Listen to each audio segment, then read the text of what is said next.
Hello guys, मैं महिमा त्रिवेदी आप सभी का पुनः स्वागत करती हूँ अपने इस ऑनलाइन प्लेटफॉर्म शिवाली के स्टडी अड्डा पर। उम्मीद है आप सभी अपने आने वाले एग्जाम्स की तैयारी बेहतर ढंग से कर रहे होंगे।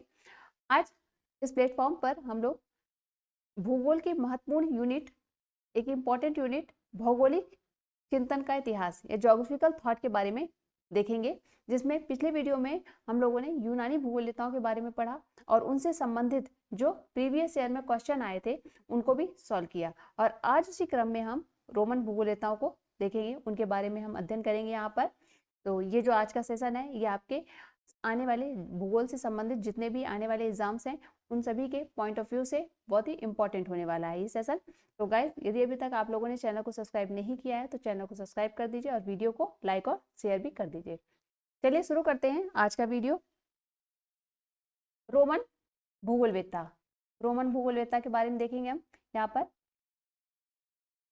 रोमन शासन का प्रमुख केंद्र इटली में टाइबर नदी के तट पर स्थित रोम नगर था।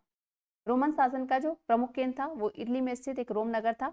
ऐसा नहीं जैसे कोई साम्राज्य जो होता है वो केवल एक ही स्थान पर ही नहीं होता, बल्कि उस साम्राज्य का फैलाव आसपास के जो क्षेत्र होते हैं सब जगह होता है। पहले रोमन भूगोलवेत्ताओं से पहले आए थे यूनानी भूगोलवेत्ता, जिनका यूनानी साम्राज्य था। जब यूनानी साम्राज्य के यूनानी जो साम्राज्य था उसका पतन के बाद, यूनानी साम्राज्य के पतन के बाद क्या हुआ कि दक्षिण और पश्चिम यूरोप में, दक्षिण और पश्चिमी यूरोप में, दक्षिण और पश्चिमी यूरोप का मतलब है कि जैसे मध्य यूरोप हो गया, फ्रांस, ब्रिटेन और एशिया माइनर, इन क्षेत्रों में फ्रांस, ब्रिटेन, एशिया माइनर और मध्य यूरोप में, मध्य यूरोप में यूनानी साम्राज्य के पतन के बाद इन क्षेत्रों में रोमन शासकों का साम्राज्य स्थापित हो गया। इन्होंने अपना साम्राज्य इन क्षेत्रों में स्थापित कर लिया। रोमन साम्राज्य ने इसका विस्तार भूसागरीय देशों से लेकर फ्रांस, जर्मनी, ब्रिटेन तक कर लिया। रोमकालीन विद्वान जो थे, रोमकालीन विद्वान में जैसे आपका स्ट्रैबो है, टॉलमी है, प्लिनी है, पोम्पोनियस मेला, ये जितने भी विद्वान थे, इन विद्वानों ने ऐतिहासिक, गणितीय,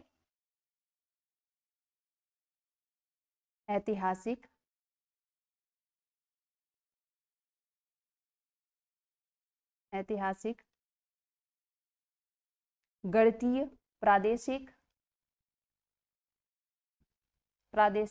और भौतिक भूगोल में उल्लेखनीय योगदान दिया। रोमन भूगोलवेत्ताओं का योगदान किसमें था? ऐतिहासिक भूगोल में, गणितीय भूगोल, प्रादेशिक भूगोल और भौतिक भूगोल में इन्होंने उल्लेखनीय योगदान दिया है। और फिर क्या है, रोमन भूगोलवेत्ताओं पर यूनानी दर्शन का, क्योंकि यूनानी भूगोलवेत्ता जो थे वो इनसे पहले आए थे, तो रोमन भूगोलवेत्ताओं के जो कार्य थे या इनकी जो पुस्तकें देखने को मिली उनमें यूनानी दर्शन और इनके सिद्धांतों, यूनानी दर्शन एवं सिद्धांतों की छाप देखने को मिलती है रोमन शासकों में या रोमन भूगोलवेत्ताओं में। रोमन कालीन विद्वान बताया दिया आप लोगों को कि रोमन कालीन विद्वान में थे आपके स्ट्रैबो, टॉलमी, प्लिनी और पोम्पोनियस मेला। ये चार प्रमुख भूगोलवेत्ता रोमन काल के रहे हैं। अब आगे बढ़ते, ये था पृष्ठभूमि, इसको समझ लेना जरूरी था कि यूनानी साम्राज्य के पतन के बाद रोमन साम्राज्य का विकास हुआ। इनका विकास जो था केवल रोम नगर तक में ही सीमित नहीं था, बल्कि दक्षिण पश्चिमी यूरोप में जैसे फ्रांस, ब्रिटेन, एशिया माइनर, मध्य यूरोप तक इनका विस्तार हो गया था। और इनके जो कार्य थे उनमें यूनानी भूगोलवेत्ताओं के दर्शन और सिद्धांतों की छाप देखने को मिलती है। इनके प्रमुख कार्य जो थे वो गणितीय भूगोल में, ऐतिहासिक भूगोल में थे, गणितीय भूगोल में थे, प्रादेशिक भूगोल और भौतिक भूगोल में इनके महत्वपूर्ण योगदान या उल्लेखनीय योगदान रहा है। अब हम आगे बढ़ते हैं, देखते हैं प्रमुख भूगोलवेत्ता कौन है। दूसरा जो इसमें है पॉइंट है, रोमन काल में शिक्षा का प्रमुख केंद्र अलेक्जेंड्रिया। अलेक्जेंड्रिया कहाँ पर है? ये मिस्र में है। अलेक्जेंड्रिया मिस्र में है। प्रमुख केंद्र था शिक्षा का अलेक्जेंड्रिया। रोमन विद्वानों ने सिद्धांत की अपेक्षा क्रियात्मक पक्ष पर अधिक बल दिया है। आगे बढ़ते हैं। पहले रोमन भूगोलवेत्ता हैं स्ट्रैबो। स्ट्रैबो के बारे में हम यहाँ पर देखेंगे। इन्होंने ज्ञात संसार के वर्णन को 17 खंडों वाले भौगोलिक विश्वकोश ज्योग्राफिकल इंसाइक्लोपीडिया में संकलित किया, जिसका नाम इन्होंने ज्योग्राफिया रखा। वेरी इंपॉर्टेंट, और ये बहुत ही कंफ्यूजिंग है क्योंकि इरेटोस्थनीज ने भी इसी नाम से पुस्तक दी थी, टॉलमी की भी पुस्तक है इसी नाम से, तो इसको आप जरूर से नोट कर लीजिएगा और याद कर लीजिएगा, इनमें कंफ्यूजन हो जाता है। ज्योग्राफिया, स्ट्रैबो की जो 17 खंडों वाली जो भौगोलिक इंसाइक्लोपीडिया थी, ज्योग्राफिकल इंसाइक्लोपीडिया, उसका नाम इन्होंने ज्योग्राफिया रखा। 11 से 16 अन्य खंड और भी है, अलग अलग खंडों में अलग अलग बारे में इन्होंने बताया था, लेकिन 11 से 16 जो खंड थे उसमें इन्होंने एशिया का भौगोलिक वर्णन किया है। प्रथम विद्वान थे स्ट्रैबो, प्रथम विद्वान थे जिन्होंने भूगोल की चारों शाखाओं, गणितीय भूगोल, भौतिक भूगोल, राजनीतिक भूगोल और ऐतिहासिक भूगोल को एक साथ समाहित किया। एक साथ समाहित किया का मतलब क्या है यहाँ पर, कि सभी शाखाओं का इन्होंने सार्थक वर्णन किया। इन सभी शाखाओं का इन्होंने सार्थक रूप से या सार्थक वर्णन किया है। पहले स्ट्रैबो पहले भूगोलवेत्ता थे या पहले व्यक्ति थे जिसने क्षेत्र वर्णन, इंपॉर्टेंट है ये, क्षेत्र वर्णन कोरोलॉजी पद का नामकरण किया और भूगोल को क्षेत्र वर्णनी विज्ञान घोषित किया। भूगोल को क्षेत्र वर्णनी विज्ञान किसने माना था? स्ट्रैबो ने। भूगोल को क्षेत्र वर्णनी विज्ञान स्ट्रैबो ने माना था, इसीलिए स्ट्रैबो को father of regional geography, important है, कई बार एग्जाम में पूछा जा चुका है ये। फादर ऑफ रीजनल ज्योग्राफी कौन है या किसे कहा जाता है? स्ट्रैबो महोदय को। स्ट्रैबो को कहा जाता है फादर ऑफ रीजनल ज्योग्राफी। आगे देख लेते हैं। स्ट्रैबो ने विश्व को प्राकृतिक भागों में विभक्त करने पर जोर ना दिया, बल्कि स्ट्रैबो ने विश्व को प्राकृतिक भागों में विभक्त करने पर जोर दिया, ना कि राजनीतिक सीमाओं में। इसका कहने के मतलब क्या है कि उनका मानना था कि यदि किसी क्षेत्र को समझना है तो उसका विभाजन जो है राज्य सीमाओं के आधार पर ना हो, उसका विभाजन राज्य की सीमाओं के आधार पर ना हो, बल्कि प्राकृतिक आधार पर हो। प्राकृतिक आधार पर उसका विभाजन हो यदि किसी क्षेत्र को समझना है तो। स्ट्रैबो ने पृथ्वी को दीर्घायत, आयताकार या ऑब्लॉग माना। उन्होंने अधिवासित प्रदेश के लिए ओकुमेन शब्द का, इरेटोस्थनीज ने भी ऐसा ही कुछ शब्द यूज किया था, उन्होंने इकुमेन कहा था, और इन्होंने अधिवासित प्रदेश के लिए ओकुमेन शब्द का प्रयोग किया। स्ट्रैबो जो थे नियतिवादी चिंतन का प्रथम महत्वपूर्ण विचारक, ये भी प्रश्न में उसमें क्वेश्चन में पूछा जा चुका है, पीजीटी के एग्जाम में, पीजीटी में पूछा जा चुका है ये। नियतिवादी चिंतन का प्रथम महत्वपूर्ण विचारक कौन है या किसे माना जाता है? स्ट्रैबो को। स्ट्रैबो ने पहली बार एटलस एवं विसुवियस का वर्णन किया तथा विसुवियस को इन्होंने जलता हुआ पर्वत कहा। फिर इसके बाद है स्ट्रैबो के बाद है यहाँ पर प्लिनी महोदय।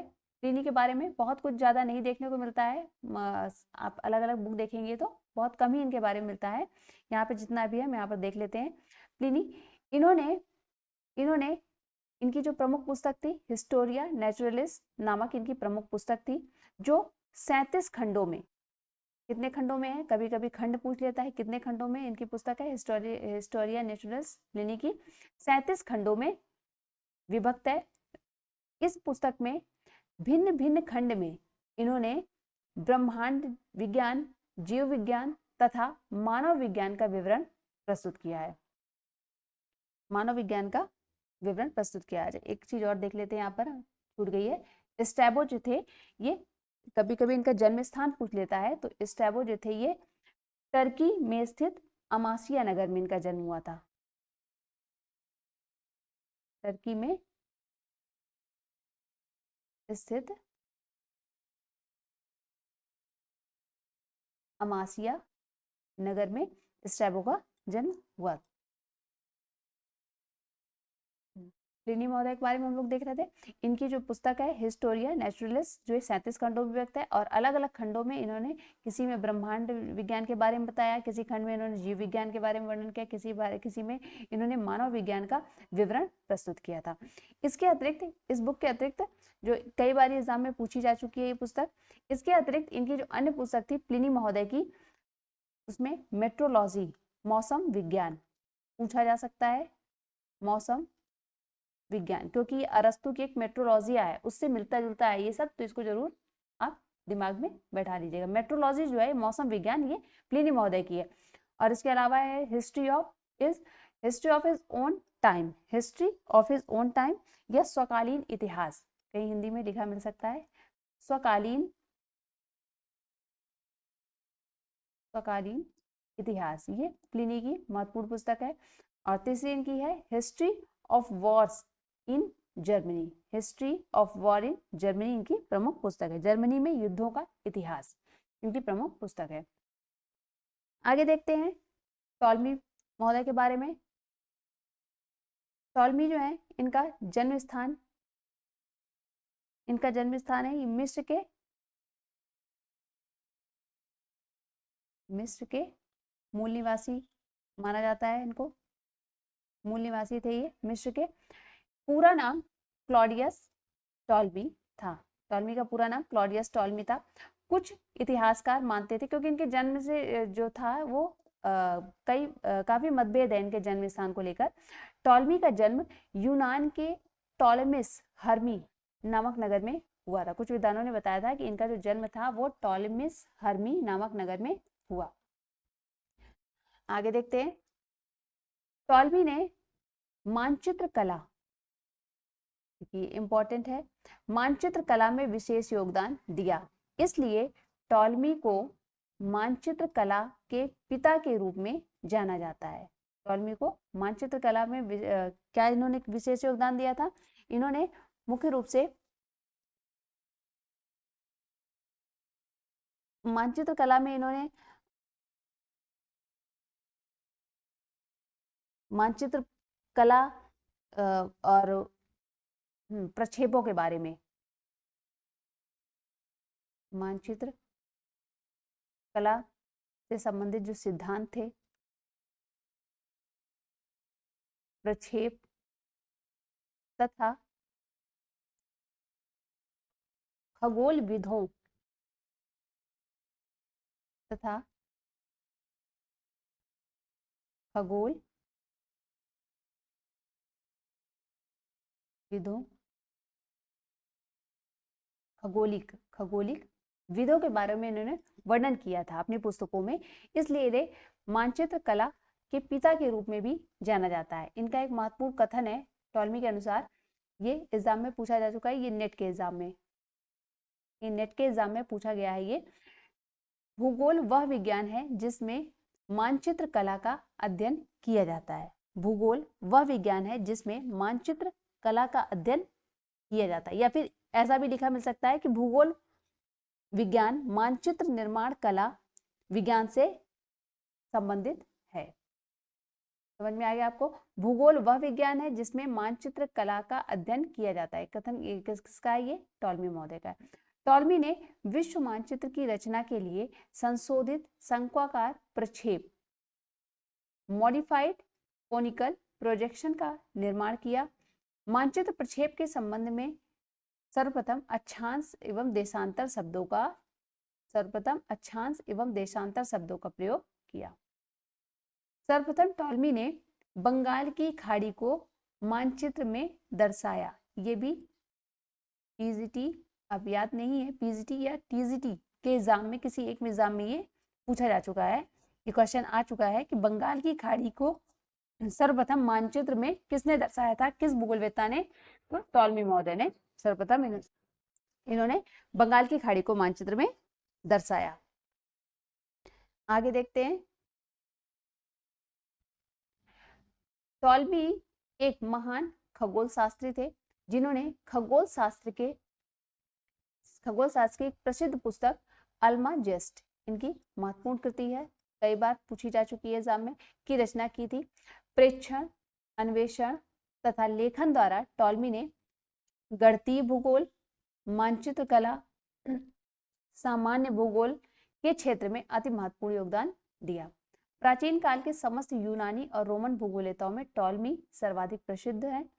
टॉलमी के कार्यों का संकलन जो है अल्माजिस्ट नामक पुस्तक में देखने को मिलता है, जो अरबी भाषा में लिखी गई है। टॉलमी की पुस्तक अल्माजिस्ट जो है ये अरबी भाषा में लिखी हुई है।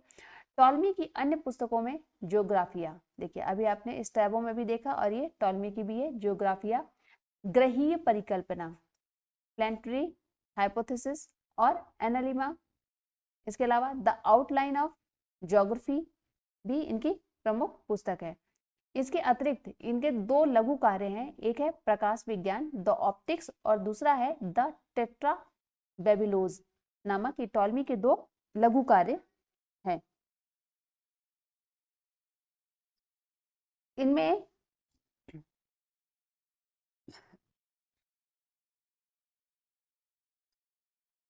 फिर आगे देखते हैं, पोम्पोनियस मेला।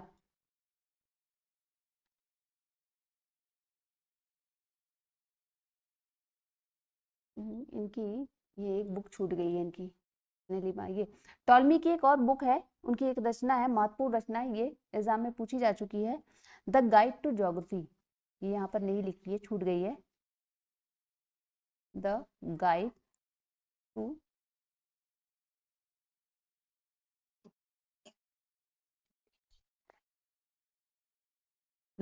To geography, the guide to geography इनकी एक महत्वपूर्ण रचना है। अल्माजिस्ट है, Almagest, Geographia, Analemma, the outline of geography, ग्रहीय परिकल्पना और द गाइड टू ज्योग्राफी, ये टॉलमी महोदय की महत्वपूर्ण पुस्तकें हैं। आगे देखते हैं अब पोम्पोनियस मेला। इनके बारे में बहुत कुछ नहीं मिलता है, यहाँ पर जितना भी है देख लेते हैं हम। पोम्पोनियस मेला ये दक्षिणी स्पेन के निवासी थे। ये भौगोलिक तथ्यों की जानकारी के लिए ज्ञात कुछ स्थानों की यात्राएं की थी। इन्होंने भौगोलिक तथ्यों की खोज के लिए यात्राएं की थी और इनकी प्रमुख पुस्तक, फिर उन्हीं यात्राओं का इन्होंने वर्णन किया था अपनी अलग अलग पुस्तकों में। इनकी जो प्रमुख पुस्तक थी वो थी कॉस्मोग्राफी। कॉस्मोग्राफी ही दो खंडों में बटी थी। प्रथम खंड जो था ये कॉस्मोग्राफी के नाम से ही जाना जाता है, कॉस्मोग्राफी, जिसमें इन्होंने कॉस्मोग्राफी में इन्होंने ब्रह्मांड विज्ञान या पृथ्वी की ग्रहीय संबंध का विवरण दिया था। पृथ्वी के ग्रहीय संबंध का विवरण दिया था इन्होंने। और दूसरा खंड जो है ये डिकोरोग्राफिया के नाम से जाना जाता है। दूसरा खंड जो था इसका, द्वितीय खंड, ये डिकोरोग्राफिया के नाम से जाना जाता है। ये जो है लिखा है यहाँ पर डिकोरोग्राफिया, जिसमें इन्होंने पृथ्वी को 5 बृहद कटिबंधों में बांटा था। पृथ्वी को 5 बृहद कटिबंधों में बांटा था। और तीसरी इनकी पुस्तक थी स्काई लैक्स। इसमें इन्होंने विभिन्न प्रदेशों का भौगोलिक वर्णन किया था। कभी कभी पुस्तकों के अलावा उसके अंदर इन्होंने किस चीज के बारे में वर्णन किया है वो पूछ लेता है। तो इन्होंने स्काई लैक्स में विभिन्न प्रदेशों का